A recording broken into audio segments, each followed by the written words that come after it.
Ah, nagka-jowa ka nung nasa Saudi ka din, dun din yung babae. Hindi naman sa nandun din, pero hindi naman nakakalabas siya. Pero nung Oo. nagbakasyon, doon ko nalaman na may asawa pala siya. Scam ka pala. Kaya nung kung noon, ayaw ko lang. Kaya pumunta ko kay Sir DJ para makahanap kung sakali. Okay. Baka mahanap mo na. Malay mo. Eh, ikaw na tayo. Baka, hindi natin alam. Pag nagkaintindihan. Sana nga. Gusto ko sanang Ay, magka-board ulit eh. Kasi lang nagkukurang lang ako sa budget. hmm, bakit?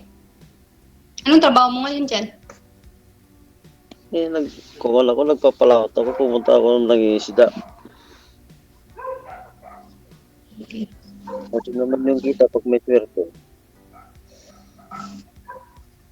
Sir DJ, idol na idol kita. Idol din kita. Sabi ni Sir Lee. Ako ma'am, idol mo hindi. Yes, idol na idol gid ah. We, Bakit ako yun? idol tapos Rapi Tulpo binanggit mo. Si Idol Rapi Tulpo siguro yung idol mo, hindi ako.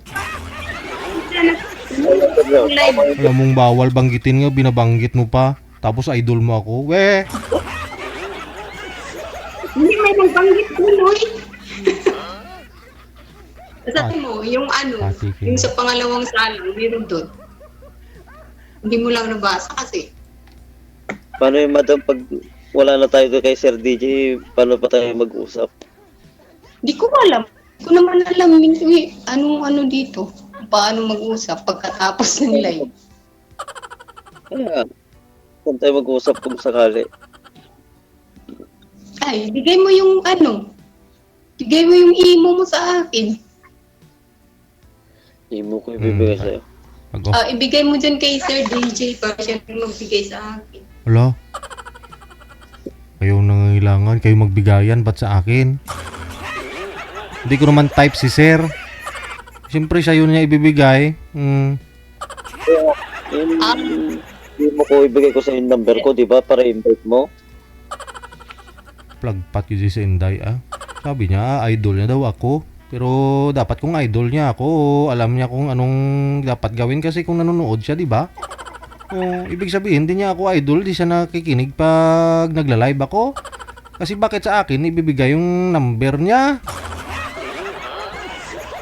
Wala, alam naman po ninyo, pag nagla-live ako, sinasabi ko sa inyo na i-off cam ko na kayo, magbigaya na kayo ng number ninyo.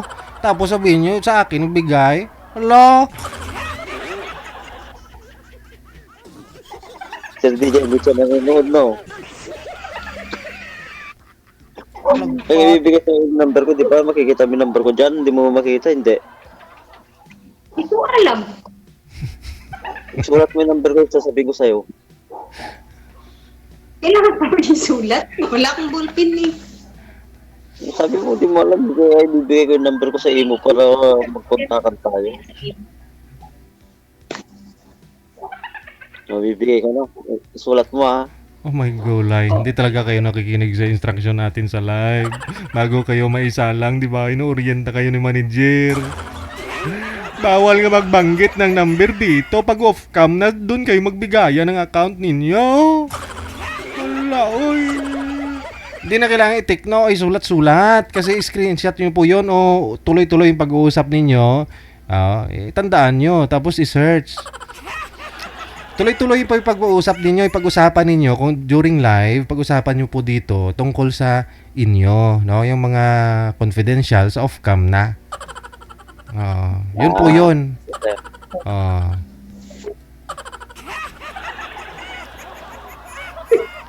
Puti sa labutan ko sa inyo.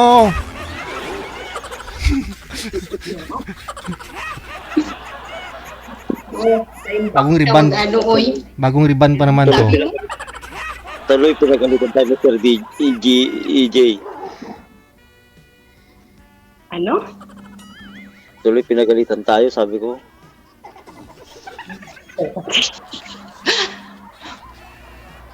Ano na ngayon? Mag-usap tayo mamaya pag ano, ito. Usap tayo. Mag-message ka na lang. Ha? Mag-message ka na lang mamaya. Oo. Message lang, hindi pwedeng tawag. Eh, depende. Kapag di ako busy, sasagutin kita. Pag busy ako, hindi kita masasagot. Maya-maya, trabaho na ulit ako. Sabay, alam ko naman yun. Galing naman ako dyan sa abroad. Buti naman. Oo, alam ko naman sitwasyon natin dyan eh.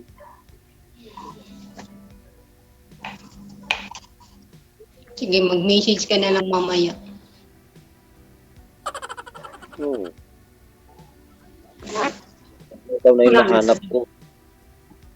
Ha? Sana ikaw na yung nahanap ko. Sana nga.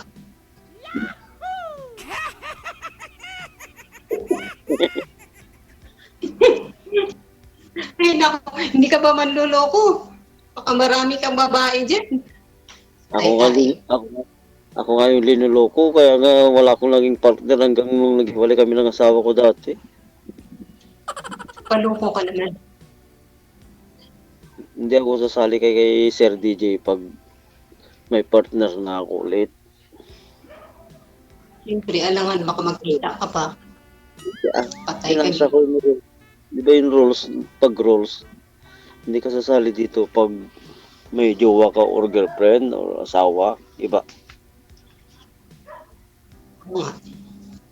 Kaya sumali ako dito kasi wala akong jowa o asawa. Ganun, naghahanap ko ng jowa. Oo, yung totoong maging habang buhay ba? Kasal ka sa asawa mo. Ha? Kasal kayo ng asawa mo. Ano? Kasal kayo ng asawa mo. Bungol man ka, eh. Nagkikipagpan pa ako pagkasal ako. Bungol. Ayun na, ako kasal ako. Nagkawa-awa na ngayong gabi. Puro na bungol. Paano yan? Paano kita ipapakasal pag kung sakali naging tayo? Hindi pa nga naging tayo, hindi ka pa nga ng ano. Hindi mo na yung Hindi nga. pag-usapan. Yan nga, magkaiba tayo kasal ka, tapos ako hindi. Ano kung papakasalan kita, hindi kita pwedeng pakasalan kasi kasal ka. Oo, hindi na pwede. O, yun nga eh. Lalo na lang nung hindi pa kasal. Pwede naman. Ano, magsama na lang naman hindi kasal. Uy, depende. Gusto ko naman eh, yung apelyido ko magiging apelyido mo rin. Yung legal ba? Yun, kasal ako sa maling tao. Yun nga eh. Hindi ganun talaga. Nagkamali ka na talaga. Nagkamali ka na eh. Pasensya ka na sa pagkatagal ko. Balubuluktot kasi pure na Ilocano kasi ako. O, tinawag na ako. Ha? Mag-inbox ka na lang. Tinawag na ako ni madam. O sige. Sir. Mag-inbox na lang tayo. Sige, salamat Sir DJ. Good luck sa inbox. Inbox. Okay. Hanggang sa muling pagkikita. Paalam. Salamat. Wala na eh. Pag muna yung tumawag, wala tayong magawa doon. Baka masisanti pa ho yun. Umuwi ng Pilipinas eh. Wala tayong maitutulong ba?